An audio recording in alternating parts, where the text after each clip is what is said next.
Hello and welcome to this video edition of my newsletter, which is going to be a head-to-head dialogue with someone I've met recently online and via Zoom, Victoria Wilsher, who's a practicing teacher and, like me, has really specialised interest in emotional intelligence at work, in our relationships in life and in particular in schools, and why that's such a powerful thing.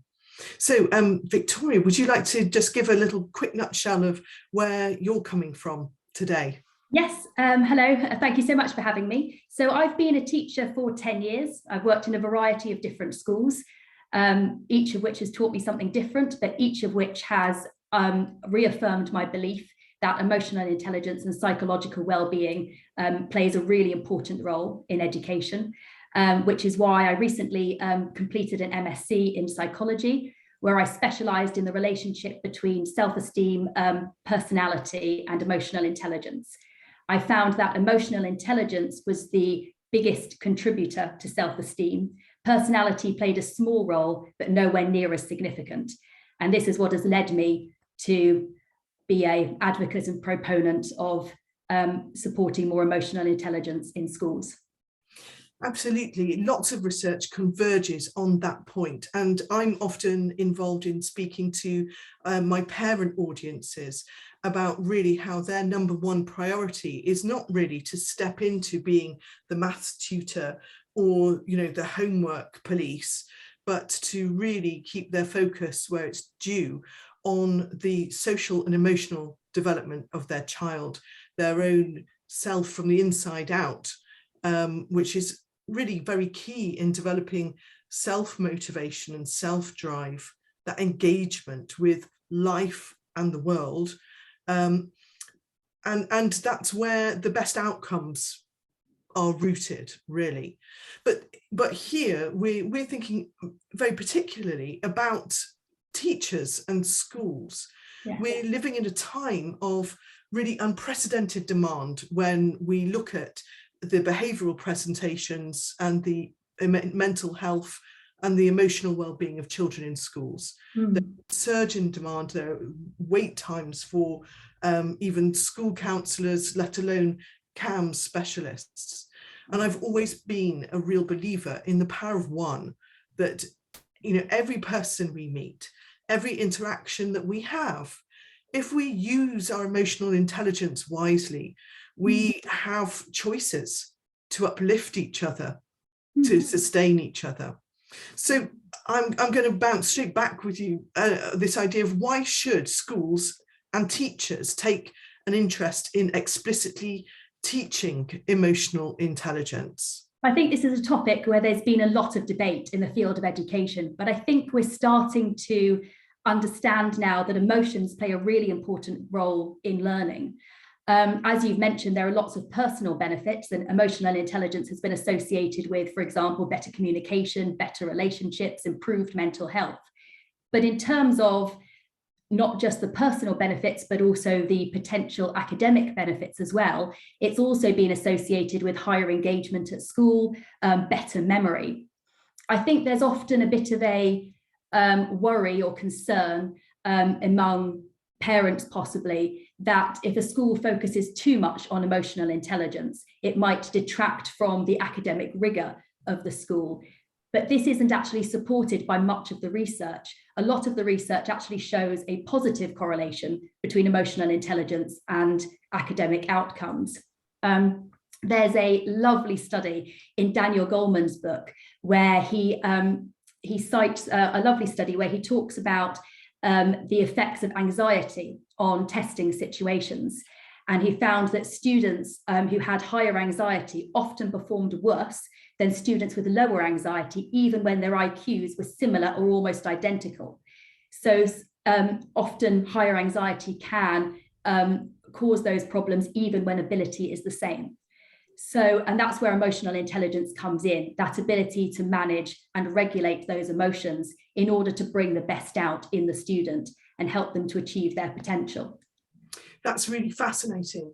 Where do you feel that actually starts? Is this about teaching children emotional intelligence, Or is it also about really training teachers to be aware of these psychological elements in securing engagement and sufficient safety for mental agility, cognitive agility, which is essentially what you're talking about?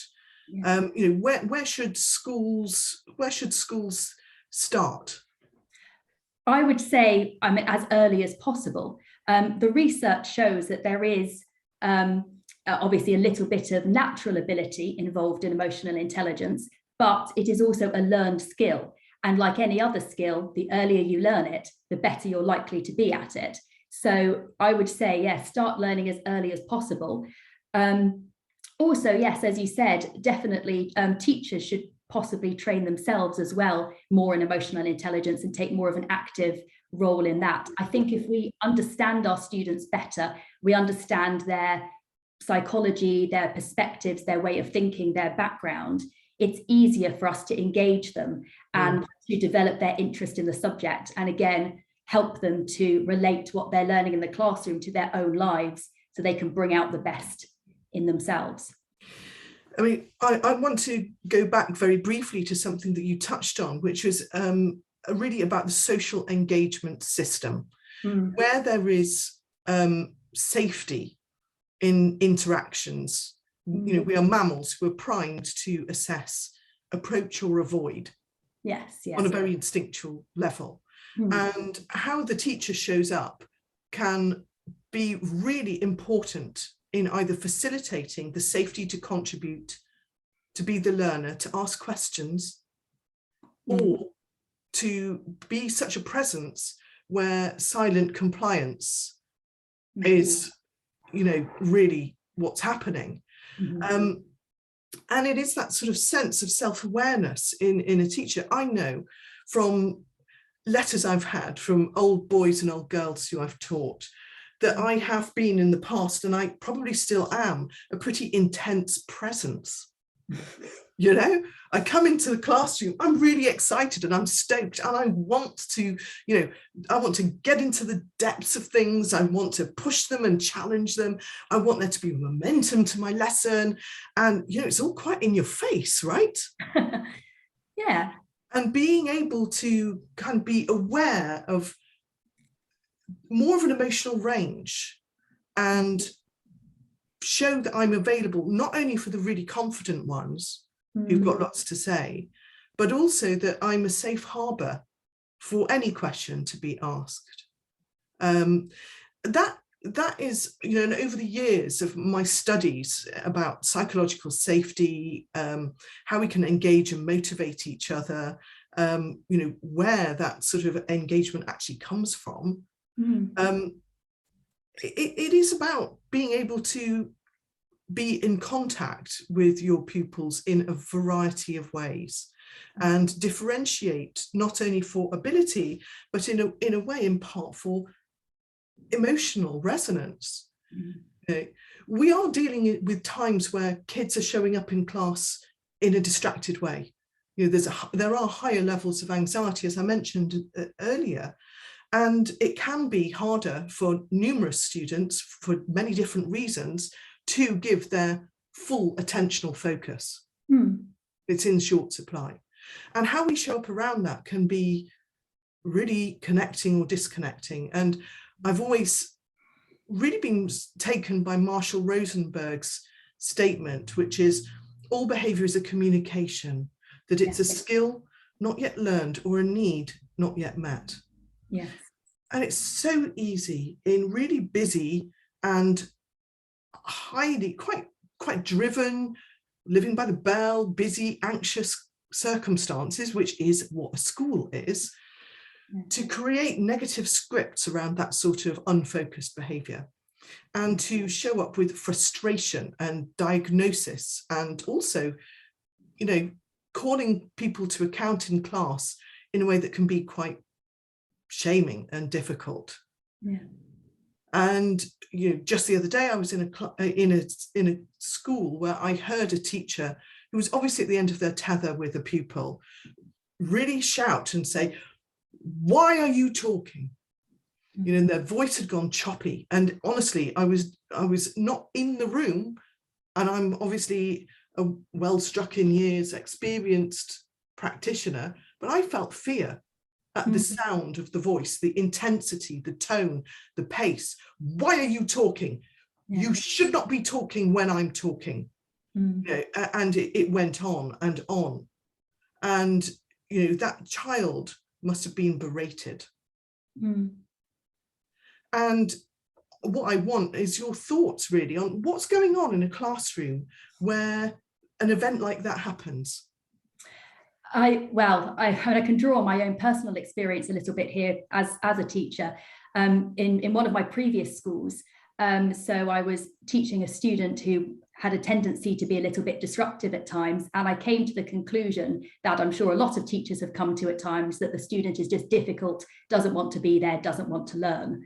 So I did the usual behaviour techniques that most teachers would employ, putting them in detention, contacting their tutor, phoning parents, all the usual. And unfortunately, it wasn't having much of an effect. And the real turning point, and this was a big turning point in my career, I think, and it changed my entire perspective and focus, was I was giving some verbal feedback to this student on an essay they were writing in class. And this very confident, bolshy student all of a sudden started crying. And it suddenly occurred to me that this student I had mistakenly thought was just a little bit arrogant and difficult was in fact actually deeply insecure.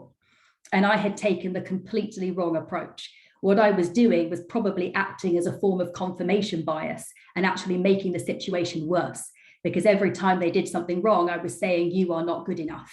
Right. You are not behaving in the way I want you to. And it was reconfirming that belief that they are not good enough or worthy. Right. So I completely changed my attitude and my strategy and tactics towards that student, and started making a point of picking up on things they do well, praising, giving commendations, for example, wherever possible. And I found a complete difference in attitude. They suddenly were so much more engaged in the lessons, their attainment improved, our relationship was much better, they seemed to want to be in the room and enjoyed being there. And it was just a completely different atmosphere. And that's one of the turning points where I realized how important emotional intelligence is, and how it's not just the behavior, it's where does the behavior come from, because that's what we need to focus on. And I want to credit your own sort of self-awareness and empathy there, because it could have been quite easy to have been quite cynical, because these pressure cooker situations, they slow burn over time, and we don't always recognize how these negative attributions sort of enter into our stream of consciousness, and the way in which we interpret that. You use the term confirmation bias.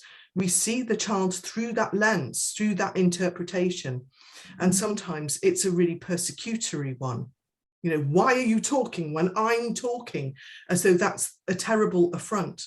But actually the essence of that question, asked with a different tone, less choppy, more prosody, more musicality to it, more absolutely genuine curiosity. What is it about the situation that we find ourselves in that means you are struggling to give me your attention? Is a different tone and approach. And you know, we know that the nervous system picks up threat in the middle ear, and how we project, how we pace, how we speak in the classroom gives off these signals of safety or not. And you know, it might be your bulgy student on the surface who's really insecure, but equally you might have pupils in the classroom who suffer from anxiety, for whom it's not only the person you've berated who's become disengaged. You know, what's the effect? They won't be able to listen to you probably for about 10 minutes or so while they internally recover. And that's probably the case for numerous other people in the classroom as well. Yeah, definitely. What do you feel are the most effective ways? You know, both of us have spent a long time studying, you know, these concepts, these ideas. what do you feel are the most effective methods for teaching emotional intelligence, so that we can give students the sort of self-regulation skills to be able to be more present, or at least recognize when they're not present, and be able to work with that? Yeah, so I think it is reinforcing this idea that whilst we can't control our emotions, they're a natural thing, we can control how we react to them. I think obviously the approach you take will be different depending on the age group you teach, but as I teach teenagers, I'll focus on what I think the best methods are for them. So I think taking a very evaluative approach is beneficial. We already do this very well in classrooms with feedback on essays, for example, but I feel we could do this in terms of everyday life, day-to-day struggles, relationship difficulties that the students are having. So for example, if there is a drama between students, as often does happen among teenagers, which escalates to the point that the teachers are involved, rather than just resolving the issue, there should then be an evaluation of why do you think it escalated to this stage? And what do you think you could have done differently in hindsight to prevent it from getting to this? And both students take that more evaluative approach to help them to learn from the experience. And generally just along a similar lines, taking a very proactive approach. So focusing on problem solving. I feel frustrated in this situation. I feel angry. I feel upset. What can I change about it? And what can I do proactively? How could I improve it? It's true that helping people label their emotional state is a really helpful way in which we can enable people to process their emotions more effectively and in a more nuanced way. Just the act of being able to say, I am tired, I am frustrated. And the more times we label our emotions, the more the reactivity in the primitive part of the brain, the safety alert, the amygdala, is the beginnings of self-care and soothing. I am furious. Now what? Is the question, isn't it? Yeah. And right from a very early age, early years practitioners can be working with pupils to do this, so that they can recognize their emotional range more easily. And that can be, I'm thinking now of the work of Professor Mark Brackett, who is the director of the Emotional Intelligence Center at Yale University. And they have this ruler program, which has been rolled out to tens of thousands of schools in different countries, where there's a use of a mood meter. Yes. Which is possible even with very young children. In fact, I've got our home one here. And at a school where I was a governor, from the age of 2, children coming into nursery would maybe have a picture of themselves, and they would plot where they were on the chart in a non-verbal way, but using scaling. But of course, as a person becomes more verbally adept, the more one can talk about emotions in a more nuanced way, from low energy and low intensity, I'm feeling okay, to the high level, high intensity, high energy feelings of being ecstatic or furious or despairing, or Yoda, my favorite one. So that sort of idea of embedding an interest in our inner life, yes, is something that, at the school I mentioned where I was a governor, there were many pupils there from very, very vulnerable backgrounds. And quite frequently, pupils were so dysregulated, and this is a primary school from 2 through to 11, pupils were so dysregulated, they were having to be taken out of classes to prevent, explosive behavior, or to, enable them to calm down and re-engage. And using mood meters, really skilling pupils up in labeling their emotional states and being able to have dialogue with the pupils about strategies for managing emotions was a very, very powerful thing. And especially, for instance, where male teachers were involved in discussing emotional states with boys.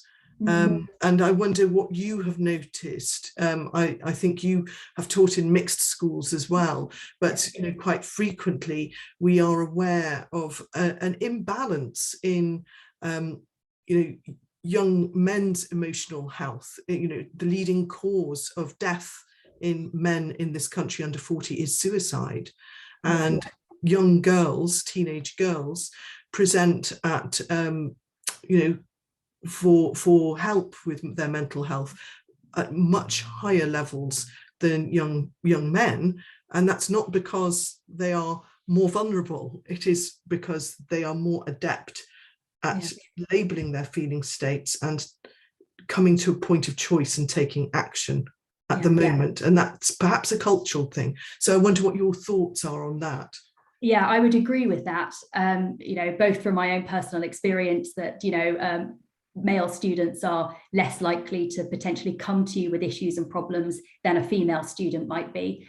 But it's also supported by the research that, boys tend to be less open about their emotions. This is actually interesting that you brought this up, because in my own research, I found that the boys actually came out more emotionally intelligent, a higher EI on average than the females. And some studies have found that whilst self-reports find male students to be lower in EI than female students, when they're given a task or they actually have to recognize and respond to emotions, there's actually very little difference, which leads me to believe it might be a cultural thing rather than boys are actually less emotionally intelligent or less able to understand emotions. They just are less open about it, and they've taught to be less forthcoming with how they're feeling. So yes, I think this is something that definitely does need to be addressed. And I think this is why it's important to be teaching emotional intelligence to all students, male and female, from a young age, so it just becomes part of the norm. Right, and because there are tendencies, cultural tendencies, to cut ourselves off from certain emotional states that are perhaps taboo in gendered ways. For example, it is not so socially acceptable for women to be angry. There's, particularly if we think about the racial dimensions of this as well, the stereotype of the angry Black woman, and the way Meghan Markle, for example, of one case, has been treated in popular social culture and online. And for boys and young men, it is fine for them to be angry, but it is actually rather taboo for them to feel sad, weak, vulnerable. And therefore, when we engage in discussions about how we can have this, the yin and yang of gender balance,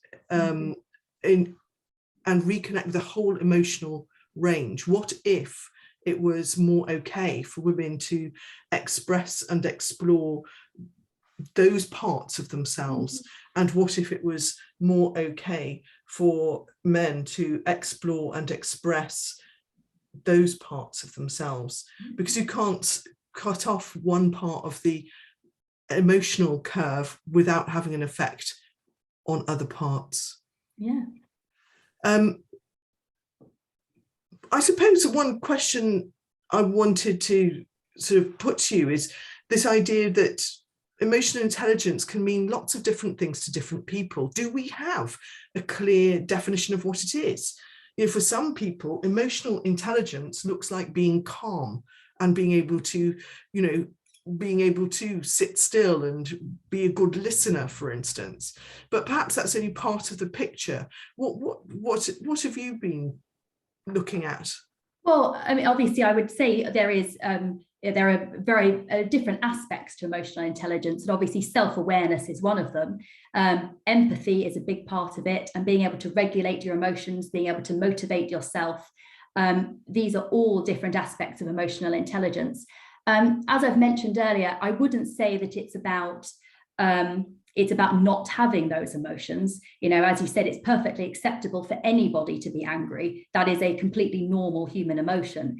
And it's okay to express that if it's, you know, you may be very justified in your anger, but it's about learning how to express that effectively and appropriately. I mean, as you mentioned before, sometimes our flight or fright response kicks in and we just start yelling or whatever because that's our automatic defense mechanism. But actually, if we took a little bit of time and let our higher order neocortex mull it over a little bit, then we might find that actually there is another way of looking at this situation. And if we spent maybe a little bit of time also on the empathy side, so, okay, I'm angry, this person has made me angry, but can I take a minute to understand where they're coming from before I go in guns blazing?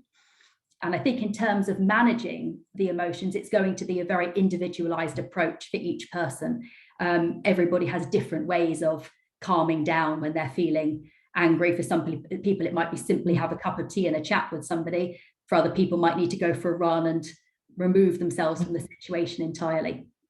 I think you're right. I mean, and that's it, isn't it? Quite often in schools, you know, we can leap on, you know, one sort of tool, and that's the way forward. You know, it's mindfulness, or it's breathing, or it's this, or it's that. And obviously that's going to appeal to some, but it's also going to get the backs up of other people who, you know, feel resistant or don't like to be funneled in one way. And it's very much that idea of, you know, what it is for you, what works, what help them have a toolkit, a range of tools to self-regulate, to take that important pause that you articulated so beautifully there, which took me back to Viktor Frankl's amazing, powerful essay in Man's Search for Meaning, when he talked about emotional intelligence in the concentration camps. His treatise was on, you know, he was an Austrian psychiatrist in the concentration camps, and he was thinking about what was it that enabled some people to emerge from that horror and heal, and you know, what contributed to resilience. And he talked about the way in which some people were able to hold on to their humanity, even in a high stress, high stakes survival situation. And he talked about this gap between a trigger and our response. And in that gap lies our power and our creativity and our humanity. And, you know, these are huge things that our world needs a lot more of. And it's not just about one tool. It's, you know, a hammer or a screw. It's about having, you know, like one of those trophy Swiss Army knives that's got numerous different techniques, and giving people agency and choice and permission to choose and use what's effective for them. So we need to be careful about funneling into set programs too narrowly. And I suppose, you know, some people are resistant to focusing on emotion. You know, actually, intergenerationally, it's not necessarily something that we've done. No. You know, for many parents like me, you know, my daughter's in year 7, I'm in my early 50s. My parents were products of the war, World War II, and their parents were all, you know, actually involved in a much more intensive way as adults, and therefore there hasn't necessarily been a modeling of focusing on emotions, and rather, you know, distracting from them. Yes. So what do you say to people who say, you know, actually there's a risk that we're focusing on emotion too much, you know, and you know, look at Generation Z, look at these snowflakes who are, you know, falling all around us. What do you think? Yes, I mean, I think this is a highly subjective topic, but I would argue, I mean, the research shows that, you know, as you've mentioned before, people with higher emotional intelligence tend to be more resilient. They tend to be more disciplined. They tend to respond better to criticism, not worse, because they have that ability to regulate their emotions. So I would actually argue when people say, oh, you know, they're too defensive and too emotional, I would argue that that might be a sign that a student is lacking in emotional intelligence and they don't have enough of it, not that they have too much. And I think, again, this is where the myth comes from, with that misunderstanding of, if we're focusing too much on EI, they're going to lose their kind of rigor, but actually they become more resilient, as the research has shown us. That reminds me of Lawrence Cohen's work. He's the author of The Opposite of Worry, and he says this statement, which really always stays with me, really. He says the object of emotion is completion. Yeah, it's to actually admit it, accept it, and let it work through us. We're designed to be responsive, but not to hold on to it too long. That's where the danger is. So if we are habitually distracting, we don't have a Swiss Army knife. We have the hammer, bang, bang, bang, push that feeling down. And in general, what we suppress stays with us, and it pushes out somehow in our behavior or our mood or our physiology, in one way or another. So allowing emotions to pass through us, to be able to examine them but not ruminate, which I think is a key difference, isn't it? Yes. Then that's something that, I suppose, that is a skill that can be taught and learned, but it takes courage to allow strong emotions, and quite often we're avoidant of them. Yes. Some people also fear that if we teach people about emotional intelligence, if we teach people about empathy and relationships, that there's a sort of darker side to emotional intelligence, because maybe we're actually teaching people to be manipulative of other people. What would you say is the truth to that kind of suspicion? I think that's a really important question, because I think, with any concept, it's really important to acknowledge the potential downsides. And just like anything, emotional intelligence has this potential issue. Research had shown that people who are high in EQ and also Machiavellianism also score very highly on the interpersonal deviance scale. So they become much better at manipulating other people's feelings for their own personal gains. So yes, there are two sides to this. On the one hand, teaching emotional intelligence should help the children to be less easily manipulated, which in today's society is so important with all the advertising and new technology that they have to deal with. But I think on the other side of the argument, we have to prevent them from becoming the manipulators, becoming the people who use technology to manipulate others. I would say research has shown that people in general who have high IQ, EQ, are also more likely to focus on the wider good, especially if they have a strong sense of morals.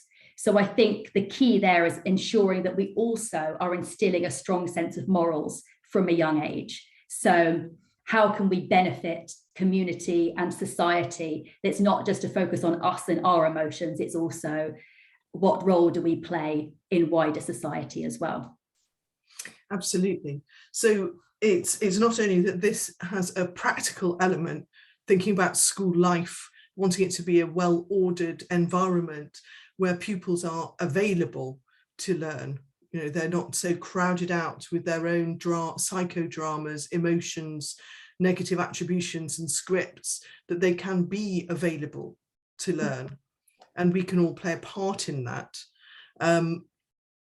But even more so, we can empower young people to be able to understand their feeling states and work through them more effectively and more quickly.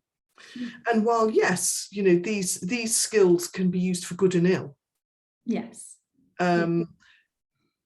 Nevertheless, if we're thinking about the ways our emotional states, the good and the bad and the ugly emotions, are there to be signposts that something isn't right, that some value, some code is in breach. There is an ethical dimension also to exploring and developing emotional intelligence. And I think the percentage of the population who actually do have psychopathic or Machiavellian tendencies is relatively low. And thinking about the greater good, hopefully it is something that both empowers people to spot things that give them that uh-oh feeling and be more thoughtful about them and less swamped by them. And it is that ability to tune into those feelings that is becoming important in not only safeguarding young people, for example, if we're thinking about safeguarding from grooming, it's also about adults being attuned to situations that are actually financial and security threats, like phishing calls, for example, and people phoning up pretending to be from the police or the bank or whatever. There are ways in which we need to be able to use that gap between the trigger and our response. And knowing more about that can be hugely protective, not only for children in the sort of minefield and roller coaster of their own peer-to-peer relational world, but also as they go forward into the world at large. Yeah.